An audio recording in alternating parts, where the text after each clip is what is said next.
nosaltres avui el Roger Hernández, l'Oriol Bigues, el Damián Álvarez i l'Ansul Canda. Ells són de la cooperativa Júnior Material del Col·legi Sagrat Cor de Jesús de Vic. Sí? Molt bé, benvinguts a tots. Expliqueu-me en què consisteix la vostra cooperativa. Què fa Júnior Material, Ansul? Júnior Material fa productes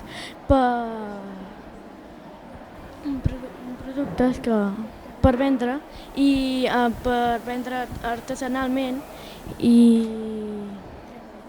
Quin tipus de productes, quines coses feu?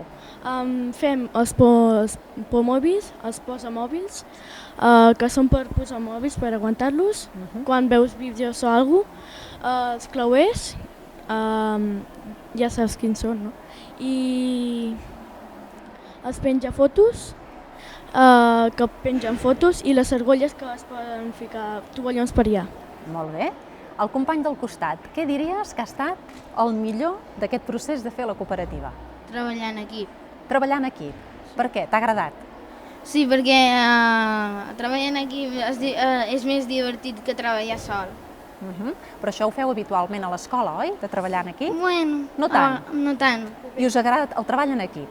Sí. Molt bé. I el company del costat, què diries el que ha estat una mica més difícil?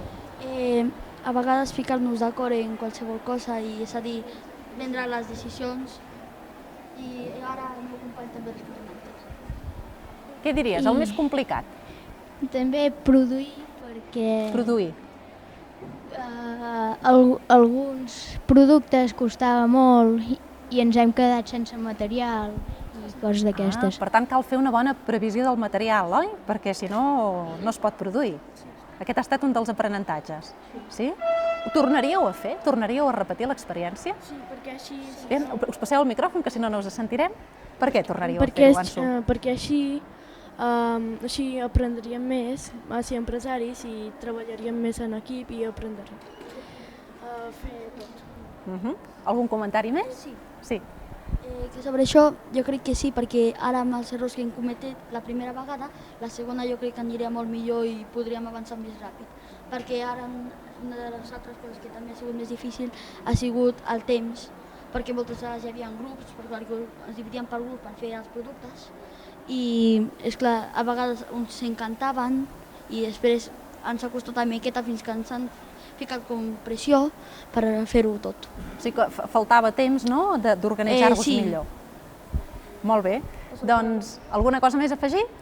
Bueno, també quan a vegades els grups que feien els productes no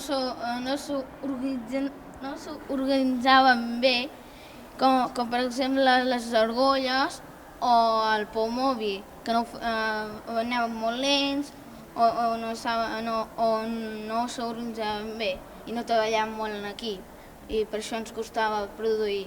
Però queda clar que segur que si en feu un altre sortirà molt millor, Sí. oi? Moltíssimes gràcies, nois.